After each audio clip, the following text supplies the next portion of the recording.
Queridos irmãos, queridas irmãs, nós vamos gravar mais um. Porque vó resolveu, então tem que obedecer, né? Mas o assunto aqui tá interessante, tá gostoso.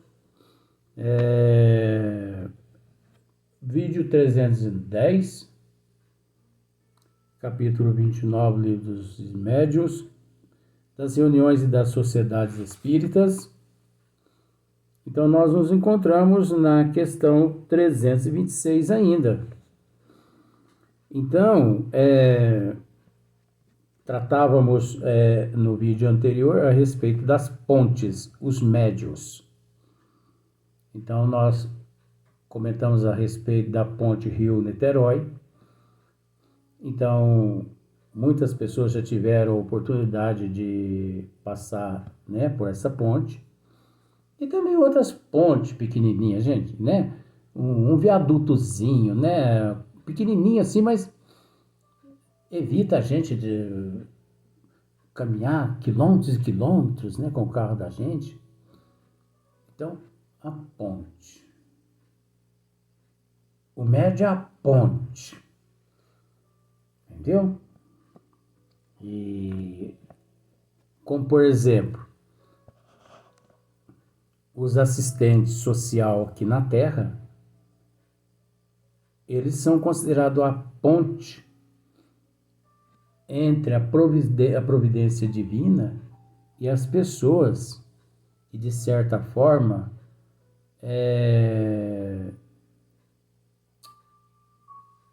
deturparam as leis do Criador. Agora, para você ver como Deus é tão perfeito, né?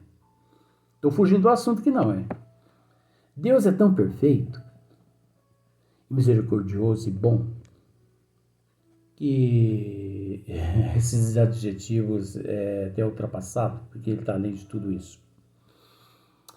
Mas Deus é tão misericordioso e tão bom, que mesmo sabendo ele que nós não somos merecedores de todos esses benefícios que recebemos aqui na Terra, ele para cá nos envia esses missionários, né? Então, os assistentes sociais, é assistente social ou assistentes sociais? Você entendeu, né? O que importa, né? Você é uma pessoa muito inteligente. O assistente social é enviado por Deus aqui à Terra justamente para poder tentar reequilibrar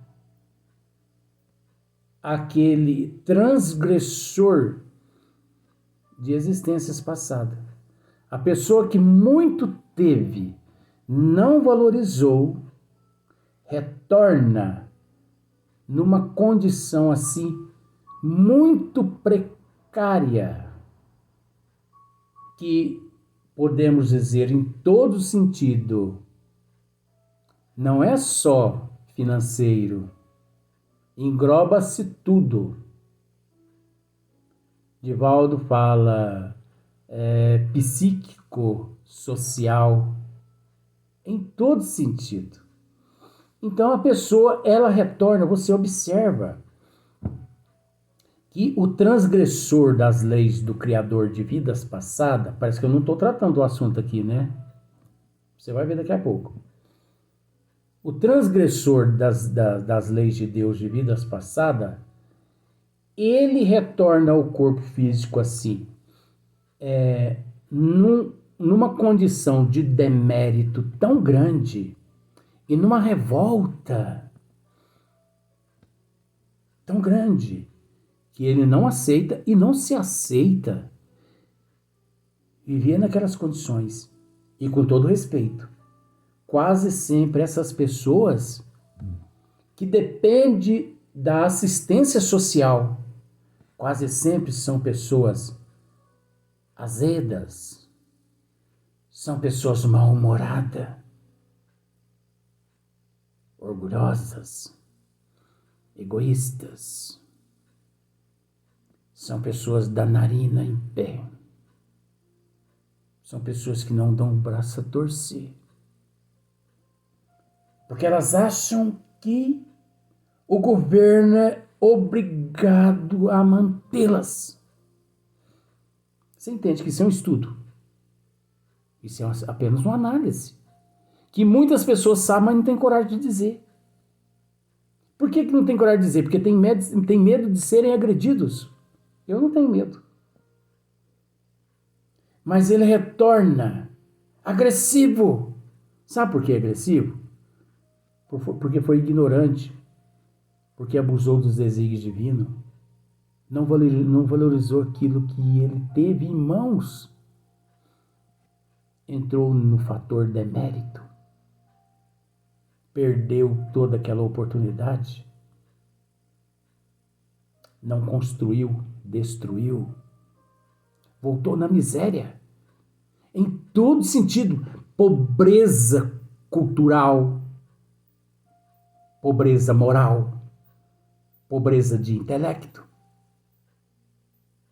Pobreza de raciocínio. De bom senso, de prudência. Ou você vai me dizer que eu estou dizendo mentira aqui?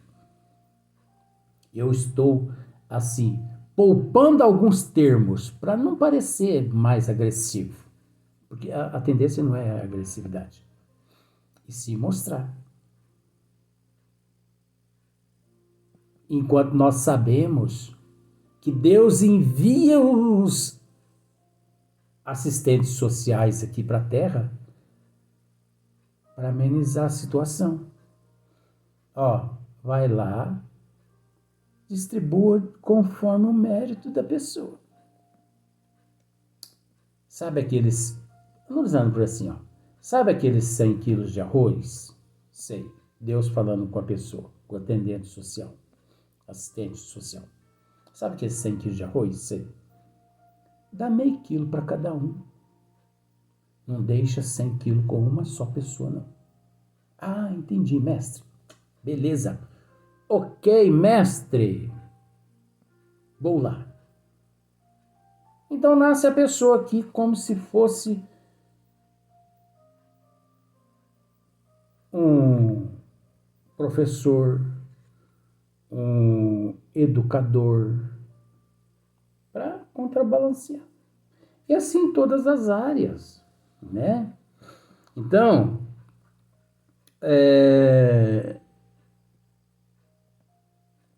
aqui nós já tratamos desse assunto, porque isso, eu estou numa página anterior aqui, não volta para cá, meu Deus do céu. Então, olha só para você ver. Se toma a mal as observações, se as repele, se irrita ao ouvi-las, duvida. Não cabe sobre a natureza má do espírito que o assiste. Então tem esses médios que agem dessa forma. Agora, isso aqui, gente, acontece também na casa espírita séria, mas com menos proporção. Agora, numa casa espírita séria, onde a prioridade é o estudo. Ainda acontece. Deixa eu arrumar o som ali, porque o som parou. Deixa eu arrumar esse som para continuar a música de fundo. Só um segundinho. Isso, que delícia agora. Musiquinha de fundo, né? Então,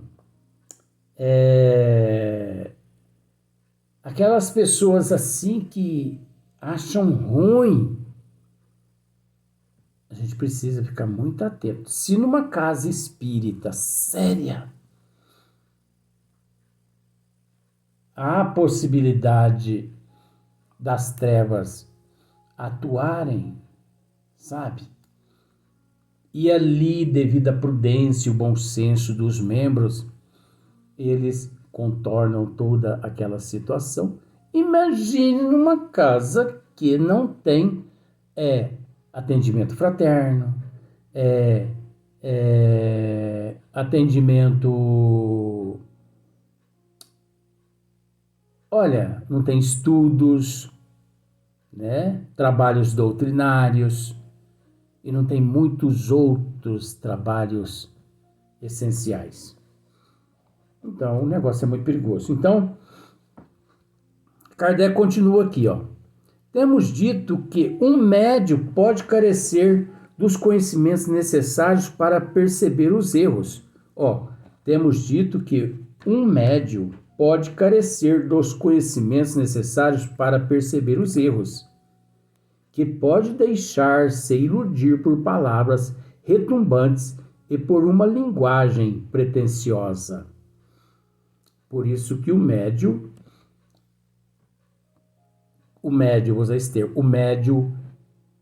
criado no Espiritismo desde o princípio, ele não aceita elogios e bajulações.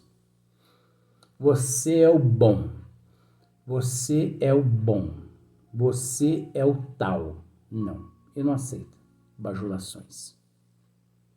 Ele está sempre atento. E quando alguma inspiração atormenta a tua mente, ele recorre a outros amigos que mais instrução a ele possui. Observa. Se seduzido por sofismas, tudo na maior boa fé, por isso é que, olha só para você ver a instrução, por isso é que, em falta de luz própria, deve ele modestamente recorrer à dos outros, de acordo com estes dois adágios. 4 olhos vê mais do que 2, e ninguém é bom juiz em causa própria. Eu já contei aquela historinha, que contando ela novamente, você vai entender em todo sentido.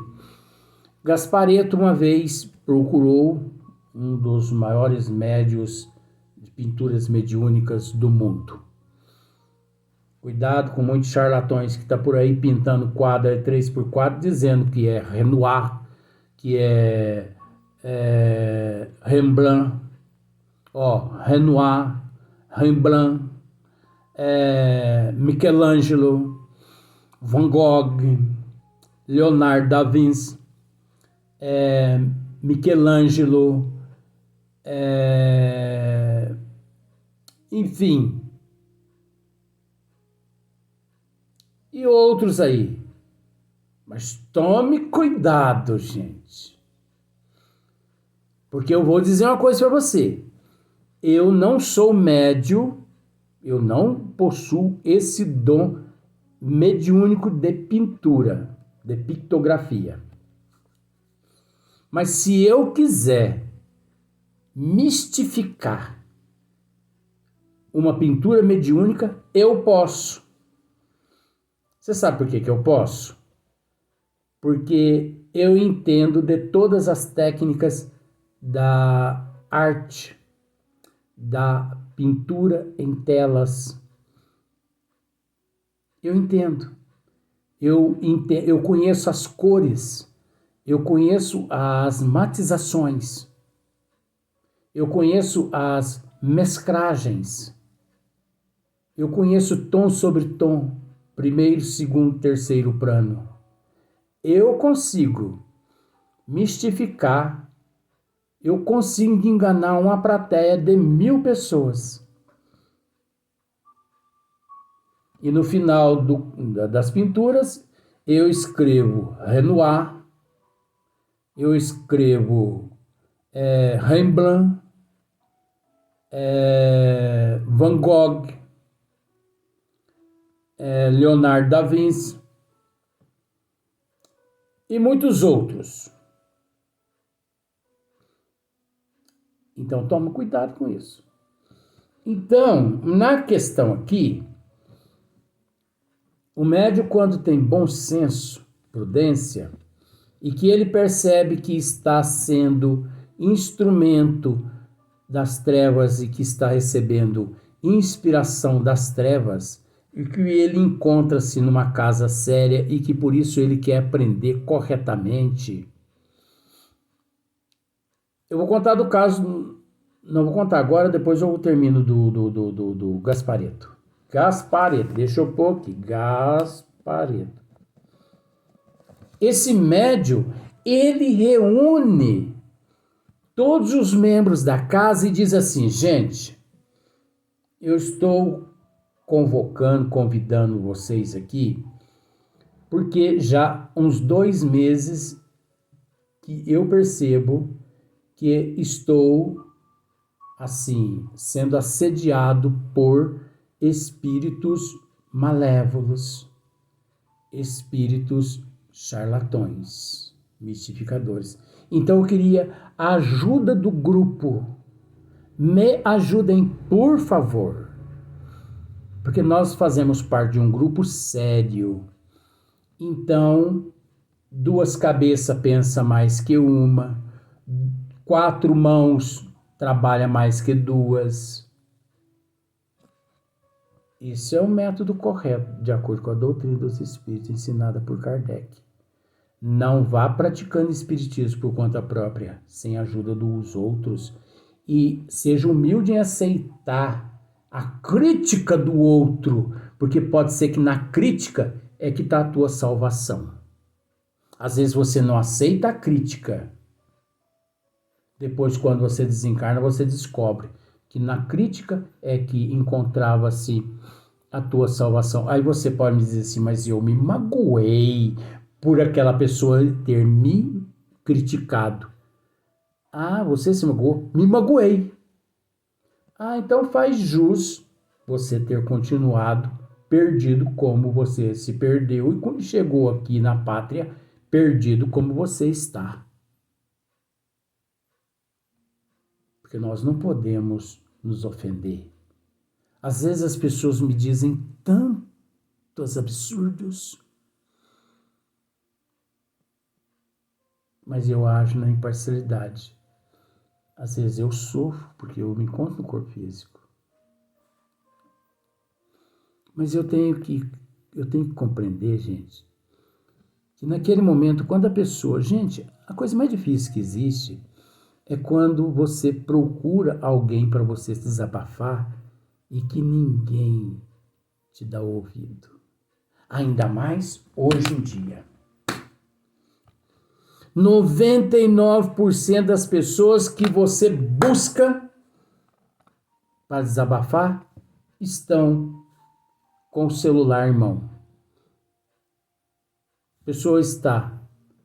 As pessoas hoje em dia estão muito mais próximas daquele amigo da rede social do que daquele amigo que está ali sentado ao seu lado. Ele é muito amigo do amigo virtual do que do amigo real. E eu sou da seguinte forma. Olha como que eu sou. Eu não esqueci Gaspareto não, viu? Eu sou da seguinte forma. Eu sou de respeitar todo mundo.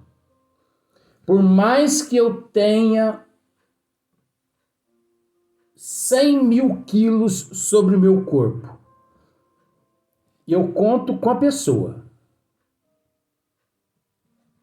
Mas se em dado momento eu percebo que a pessoa tem necessidade de falar com alguém, eu não conto com a pessoa mais. Conta, Luiz? Não conto. Eu não conto. Eu disse uma coisa. Eu nasci assim. Eu estou assim. Mas eu estou procurando me melhorar para que eu não desencarne assim. Porque desencarnar assim vai ser ruim para mim. Mas você entende que eu me encontro em processo de evolução? Então eu me calo. E eu, passarinho, olha a nuvem. Larará, larará, larará. Às vezes as pessoas saem, né, de perto de mim, pensando assim, graças a Deus o Luiz ficou ótimo. Mal sabendo as pessoas que eu saí pior. Só que eu não tenho direito de exigir, de cobrar nem a atenção das pessoas. Eu não tenho o direito de cobrar nem atenção. Eu não mereço nem atenção. Pois quando eu percebo que as pessoas vão me dar atenção, mas que por algum motivo a pessoa desvia, eu também desvio. Porque eu não me sinto merecedor. Agora, se eu me sentisse merecedor, eu voltaria ao assunto. Eu sou assim. Eu sou assim. Gaspareto, uma vez, tratando do mesmo assunto aqui, todos os assuntos faz parte. Já contei esse assunto. Gaspareto, uma vez, muito jovem, né? Muito rapazinho, né? Foi a Chico Xavier e disse: Chico, eu estou com um problema muito sério, eu vim aqui para o senhor me ajudar. Pois não, meu filho. É que me apareceu um espírito de um alemão e ele exige telas da Alemanha e tintas da Alemanha e disse que não pinta através de mim se não for tintas e telas da Alemanha. O que o senhor me orienta? Volta. E a hora que ele aparecer, você diga isso a ele. Pronto. Gaspareto. Mas por quê? Porque nós temos que disciplinar os espíritos, meu filho. Chico disse para Gaspareto. Gaspareto voltou. No dia lá da reunião, né, de pintura, o alemão aparece. Pelo visto, você não comprou as tintas nem as telas da Alemanha? Não comprei. Não vou comprar. Se você quiser pintar através de mim, você pinta. Se você não quiser, dá licença, porque a fila tá grande. Olha para trás de você. Quantos espíritos estão querendo pintar através de mim? Dá licença, dá licença. O espírito se aproximou-se dele, bateu nas costas dele e disse: você passou no teste, meu filho. Pode ter certeza que se você tivesse comprado tintas e telas da Alemanha, eu não iria pintar através de você. Porque mostraria você um médium indisciplinado. Porque o médium precisa disciplinar o espírito. Não é porque vivemos na condição de espíritos que somos melhores que vocês. Temos mais conhecimento, mas vocês são dotados do livre-arbítrio. E esse espírito pintou muitos anos ainda através de Gaspareto. Ficou amigo dele. De Gaspareto, quando convidado para alguns assim, eventos, o espírito lá também, parecendo que ele tinha sido convidado. Abiudo. Gaspareto é que tinha sido convidado, não era ele, não. Então, o que está dizendo aqui? Que o médium, no princípio, ele precisa do auxílio um do outro. É preciso que um médium sem experiência sente-se próximo a um médium que tem experiência e converse com ele ali na casa espírita. Me ajude, por favor, me ajude. Existem casos de psicografia que um médium psicógrafo, você sabe disso, você é muito inteligente, um médium psicógrafo, ele já assim mais educado, ele se aproxima-se de um médium que está, né, educando a psicografia e ele coloca a mão dele sobre a mão do médium, você entendeu? Ele coloca a mão dele sobre a mão do médium e aquelas energias da mão dele passam para as mãos do médium e automaticamente a mão do médium começa a funcionar, a se movimentar. Isso é o princípio, gente. Como nós sabemos que existe comunicação dos espíritos através dos instrumentos. Existem espíritos utilizando-se o notebook para psicografar. Existe espírito utilizando-se o celular para psicografar. Não só psicografam, como eles mandam vídeo com áudio. Aí você fala, isso é impossível. Impossível por quê? Se Chico Xavier, na Fazenda Modelo, em Uberaba, existe imagens no YouTube de Chico psicografando obras de André Luiz através das máquinas datilográficas. Ei, gente, mas a gente precisa estar tão informado, não precisa? Para um trabalhinho desse? Chico foi filmado datilografando uma obra de André Luiz.